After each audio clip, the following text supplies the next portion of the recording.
বলতো রাজাকারা আল বদর আল শামস, আরো কত অপবাদ দিয়েছিল। আমরা ভালো করে লক্ষ্য করে দেখেছি, এই যে গত আজকে তো 16 ডিসেম্বর, এরকম কিছু কিছু অনুষ্ঠানের দিন তারা মুক্ত মঞ্চ বানাতো, অথবা নাটক চলচ্চিত্রের ভিতরে তারা ক্যামেরার মাধ্যম দিয়ে বিভিন্ন নাটিকা তৈরি করত। ওই নাটিকার ভিতরে নাটকের ভিতরে তাদের অনুষ্ঠানের ভিতরে একজনকে হুজুর বানাতো, টুপি দাড়ি জুব্বা লাগায়, একজন পাঞ্জাবি লাগায় হুজুরকে বানাইতো, আর তাকে বড় শত্রু হিসাবে চিহ্নিত করা হতো। তাকে চিহ্নিত করে মানুষ সমাজে প্রচার করা হতো, হুজুর মানেই হলো রাজাকার। মুসলমান, এই চেতনাবাদের ট্যাবলেট কিন্তু আমার দেশের নয়, এটা হলো আমার প্রতিবেশী দেশের। তারা চাইবে না এই জমিনে মুসলমান কোরআন দিয়ে শাসন করুক, কোরআনের রাজ কায়েম হোক, ওরা চাইবে না। যার কারণে আমাদের মতন কিছু সুবিধাবাদী মুসলমানদেরকে ওদের দলভুক্ত করে নিয়ে আমরা মুসলমান আমার আরেক ভাইয়ের বিরুদ্ধে আমরা স্লোগান দিয়েছি। এই দেশ তখনই শান্তি পাবে, এই দেশের মানুষ তখনই শান্তি পাবে যখন বুঝবে যে মুশরিক ইহুদি নাসারারা আমাদের বন্ধু নয়, তখন এই দেশের মানুষ শান্তি পাবে। কথা বলেন না কেন? মুশরিক যারা, ইহুদি যারা, তারা আমাদের কোনোদিন বন্ধু হতে পারে না, কারণ আল্লাহ নিজে বলেছে নবী, মুশরিক আর ইহুদি চরম দুশমন, মুসলমানদের চরম দুশমন। আমরা ইতিহাস দেখেছি, আমরা বাস্তবিক চিত্র দেখেছি। সোমালিয়া, বসনিয়া, তেসনিয়া, কাশ্মীর, ফিলিস্তিন, আফগান, ইরাক, ইরান, গোটা বাংলাদেশের মুসলিম, গোটা পৃথিবীর যেখানে মুসলিম অধ্যুষিত এলাকা, যেখানে মুসলমান, সেখানে নির্যাতন করেছে কারা? আমরা লক্ষ্য করে দেখেছি ইহুদি আর মুশরিকরা। কথা বলেন ঠিক কিনা? আর আমাদেরকে শোনানো হয় আমরা নাকি, আমাদেরকে নাকি ওরা অনেক কিছু দিয়েছে, অনেক কিছু করেছে। আরে বাবা, তুমি তো জানো না, দিয়েছে আর নিয়েছে ঈমান। মুসলমান বন্ধুগণ, আল্লাহর নবীকে পাগল বলে উপাধি দিতে লাগলো। হুজুর আমার যেখানেই যাই সবাই রাসূলকে পাগল পাগল বলে সম্বোধন করে, পাগল পাগল বলে ডাকে, এমনকি হুজুরের সাহাবায়ে কেরামদেরকেও পাগল বলে ডাকে। আপনাদের কাছে আমার একটা প্রশ্ন, একজন ভালো মানুষ, এই বাহাদুরপাড়া গ্রামের একজন ভালো মানুষ, এই মানুষটা যদি রাস্তা দিয়ে যায়, 10 জন 20 জন মানুষ যদি বলে লোকটা পাগল, ওই লোকটার ভালো লাগবে নাকি কষ্ট লাগবে? আর একবার বলুন, ভালো লাগবে নাকি কষ্ট লাগবে? আমরা আরবি সাহিত্যে পড়েছি, অস্ত্রের আঘাতের চাইতে জিহ্বার আঘাত মারাত্মক। তবে বন্ধু, একটা রিকোয়েস্ট করি, আল্লাহ পাক রব্বুল আলামিন এই জিহ্বার আঘাত দিয়ে কথা বলা কিন্তু চরম নিষেধ করেছেন। এমনকি এই কথা যারা বলবে আল্লাহ তাদেরকে জাহান্নামী হিসাবে ঘোষণা।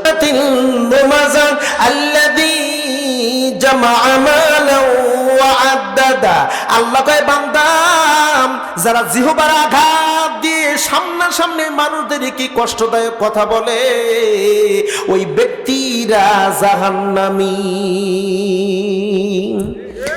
কুঠার আঘাত করে কথা বলবেন, সাবধান।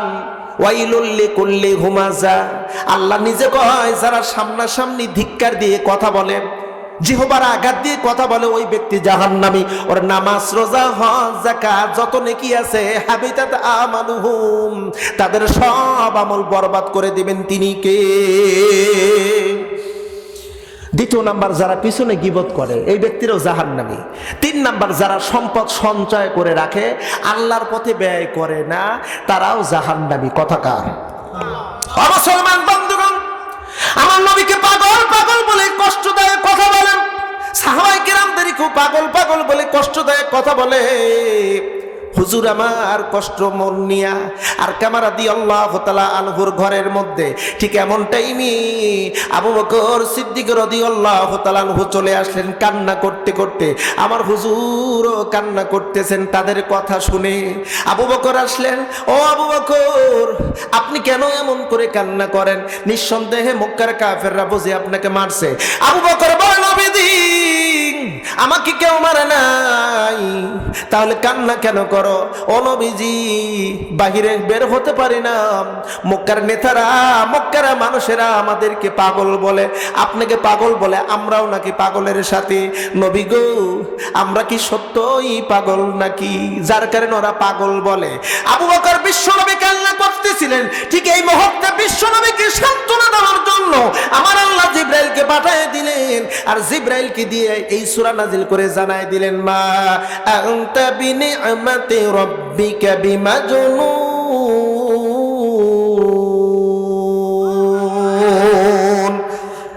হুজুর আপনি পাগল না, ওরা পাগল বলতেছে, তাতে কি হয়েছে? ওরা হাজার হাজার মানুষ পাগল বললেও পাগল না। আমি আপনাদেরকে একটা প্রশ্ন করি বন্ধু, আল্লাহ যদি কাউকে ভালো বলে আর গোটা দুনিয়ার মানুষ যদি ওই মানুষটাকে যদি খারাপ বলে, বিজয় কার হবে, আল্লাহরটা নাকি মানুষের? জোরে বলুন। আমাদের সমাজের ভিতরে একটা কথা চালু আছে, লোকে যারে ভালো বলে ভালো সে হয়, নিজে যারে ভালো বলে ভালো সে নয়। আপনাদের এই গুরদাসপুরে এই কথা চালু আছে? এ বাবা একটু জবাব দেন না, আছে নাকি? আর আমি বলি বন্ধু, এই কথাটা সম্পূর্ণ মিথ্যা। আল্লাহ যারে ভালো বলে ভালো সে হয়, লোকে যারে ভালো বলে ভালো সে নয়। ইদানিং আবার একটা শব্দ বের হয়েছে, আপনাদের গুরদাসপুরে কিনা জানি, আছে কিনা জানি না, আমাদের তারাশের মধ্যে আছে। শব্দটা হলো এরকম, আমাদের সংখ্যায় বেশি, আমরাই হব বিজয়ী। আপনারা কথাটা কিরকম বুঝছেন আমি জানি না, তবে আমরা এই বিষয়টা নিয়ে একটু অবজারভেশন করছি। আমরা তখন বলি, বন্ধু সংখ্যা দিয়ে বিজয় নয়, বিজয় দেন কে? ওয়ালাকাদ নাসারাকুমুল্লাহি বিবাদরিন ওয়া আনতুম আযিল্লাহ। আল্লাহ কয়, নবী আপনাকে আমি বিজয় দিয়েছি বদরে। বদরে মুসলমানের সংখ্যা ছিল 300 আর কাফেরের সংখ্যা ছিল 1000। বিজয় পাইছে মুসলিম না কাফের? যারা বললেন না তাদের কিনে আমার সন্দেহ হচ্ছে। বাবা জোরে বলতে হবে, মুসলিম না কাফের? তাহলে সংখ্যা দিয়ে কি বিজয় হয়? জোরে বলতে হবে, সংখ্যা দিয়ে বিজয় হয় না। এ মুসলমান, ইয়ার মুখের যুদ্ধে মাত্র মুসলিম সংখ্যা ছিল 30,000 আর রোমান বাহিনী ছিল 2 লক্ষ। যারা ইয়ার মুখের যুদ্ধের ঘটনা পড়েছেন তারা হয়তো বা জানেন ওই যুদ্ধে মুসলমানদের বিজয় হয়েছে। তাহলে কি সংখ্যা দিয়ে বিজয় হয়? বলতে হবে। আর একবার বলুন, একটা নয়, দুইটা নয়, অসংখ্য হাজার হাজার দৃষ্টান্ত দিতে পারবো। সংখ্যা দিয়ে বিজয় নয়। আল্লাহ পাক রাসূলকে দিয়ে বললেন, ও নবী আপনি বলুন বিজয় দেওয়ার মালিক আল্লাহ। কুলিল্লাহুম্মা মালিকাল মুলক তুতিল মুলকা মান তাশাউ ওয়া তানজিউল মুলকা মিম্মান তাশাউ ওয়া তুইজ্জু মান তাশাউ ওয়া তুযিল্লু মান তাশাউ বিয়াদিকাল খায়রু ইন্নাকা আলা কুল্লি শাইইন কাদির। বিজয় দেওয়ার মালিক তিনি কে? হাত উঁচু করে বলেন তো, বিজয় দেওয়ার মালিক কে? সংখ্যা দিয়ে বিজয় হয় না, কম সংখ্যক মানুষকেও বিজয় দেন। আল্লাহ নিজে ওয়াদা দিয়েছেন, ওয়ালা তাহিনু ওয়ালা তাহজানু ওয়া আনতুমুল আ'লাউনা ইন কুনতুম মুমিনিন। আল্লাহ কয়, হে মুমিন চিন্তিত হয় না, টেনশন করে না। এই ছোট্ট দুইটা শব্দের মধ্যে, ওয়ালা তাহিনু ওয়ালা তাহজানু, এই দুইটা শব্দের মধ্যে আমি একটা নয়, দুইটা নয়, অসংখ্য তাফসীর গবেষণা করে দেখলাম।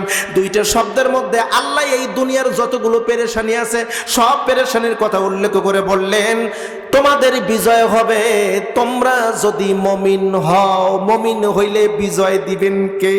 আল্লাহ। 18 কোটি জনগণ, 18 কোটি মুমিনের দরকার নাই, অনলি 1 কোটি, 1 কোটি যদি ইমানদার মুসলিম যদি থাকে, আল্লাহর কসম করে বলি, টেকনাফ থেকে তিতুলিয়া, রূপসা থেকে বাথরিয়া, আল্লাহর জমিনে আল্লাহর দিন বাস্তবায়ন হবে। এমন ইমান তৈরির জন্য কারা কারা প্রস্তুত আছেন? হাত উঁচু করে আমার আল্লাহকে দেখান।